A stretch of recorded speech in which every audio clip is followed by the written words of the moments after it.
Salut à tous, c'est Mathieu, on se retrouve pour une nouvelle vidéo où je vais parler d'un manga en particulier, d'un tome en particulier. J'avais déjà parlé du tome précédent dans ma première vidéo réaction et là on rattaque directement avec le tome 6 de Accel World. Ok, je parle encore d'Accel World mais là ça devient assez intéressant mais pas comme dans le tome précédent. Promis, dans une prochaine vidéo réaction je parlerai d'autres mangas. J'ai déjà commencé pour vous faire un bref résumé de ce qui se passe là-dedans. Donc si vous ne l'avez pas lu, que vous ne voulez pas connaître la suite, ne regardez pas cette vidéo tout simplement parce que je vais spoil automatiquement du début à la fin. Donc au début, pour ceux qui ont vu l'anime, c'est pas vraiment du spoil car on retrouve l'arc de Nomi, c'est-à-dire l'arc dans lequel Nomi, un autre lycéen donc de cet établissement, qui est aussi un brainburster, décide de prendre Haru et ses amis pour des esclaves, des faire-valoir, ce genre de choses, et de les utiliser pour gagner des points supplémentaires donc dans le Brain Burst.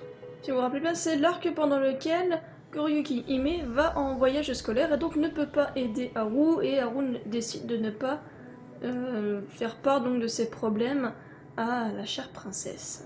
Pour tout vous dire, j'avais complètement oublié, enfin presque complètement oublié cet arc parce que dans l'anime, c'est le moment que j'aime le moins de la saison 1. De toute façon, il n'y a que la saison 1 pour le moment. Et donc du coup, je me suis dit au début, ah merde, c'est vrai, il y a ça, je vais devoir le lire. Et bien, c'était une bonne surprise parce que c'était bien plus agréable à lire qu'à regarder. Car en fait, on va pas voir du début à la fin tout ce qui se passe, c'est mis de telle manière à ce que ce soit comme des...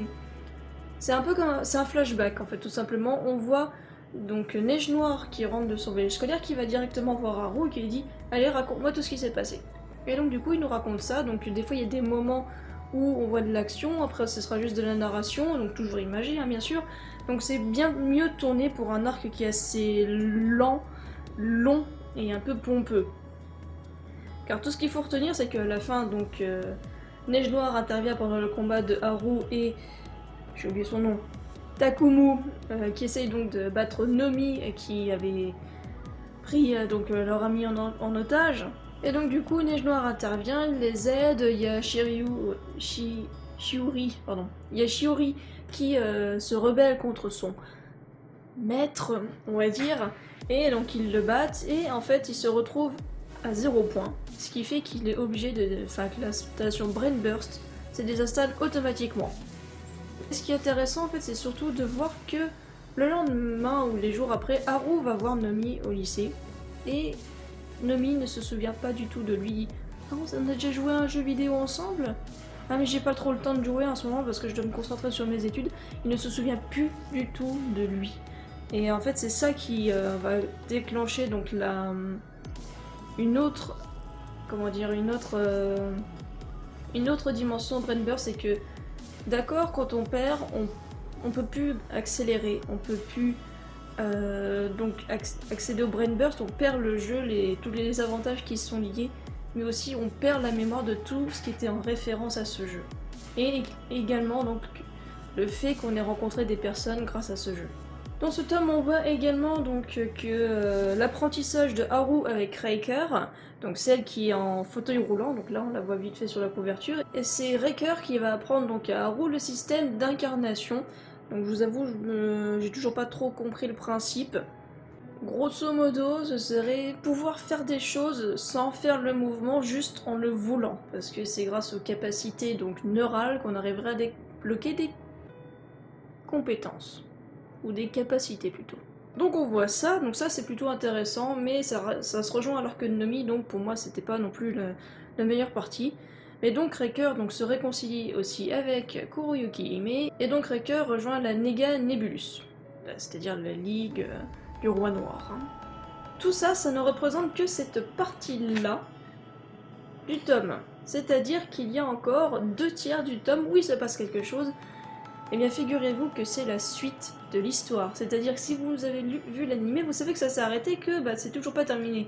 Et donc là il y a la suite, et c'est à cela que c'est hyper intéressant, car on arrive encore à trouver de nouvelles choses. Donc au début c'est un peu pompeux, je vous l'avoue, donc on parle d'un nouveau niveau qui pourrait être implanté donc dans le Brain Burst et qui serait accessible donc depuis la tour de Tokyo. On voit un combat aussi de Haru Shirai contre d'autres Brainbursters, mais ça c'est pas particulièrement intéressant. Ça aura peut-être un impact plus tard, mais là en tout cas ça n'a pas d'intérêt. Et donc Haru finit, donc je dis pas comment, mais finit par trouver l'accès à un nouveau niveau. Et donc du coup, là va commencer donc un nouvel arc qui n'existait pas du tout auparavant. On voit donc l'intervention d'un autre personnage qu'on connaît mais qu'on n'avait pas plus vu que ça. Et donc du coup ça fait tout simplement bien plaisir.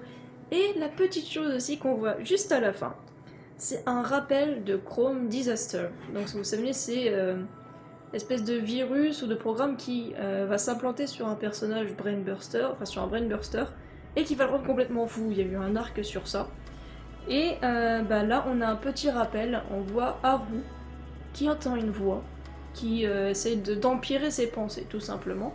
Haru comprend pas, mais en fait on voit donc que c'est derrière son dos, il y a une petite étoile qui brille ou quelque chose comme ça. Et en fait, donc, on se rappelle parfaitement que Chrome Disaster s'est implantée sur son personnage après avoir détruit le Chrome Disaster précédent. Donc voilà, j'ai déjà dit pas mal d'informations donc, sur ce bouquin. J'ai du spoil. Après, je n'ai pas envie de dire davantage parce que donc déjà j'ai déjà donné la base de la suite de l'animé.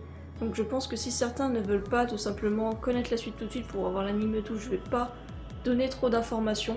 Après donc, vous avez déjà une petite idée, vous savez à quoi vous attendre, mais vous ne savez pas ce que c'est. Moi j'ai déjà des infos sur ce qu'est le nouveau niveau, comment il y accède, avec qui il y va, chose que je ne vous avais pas dit.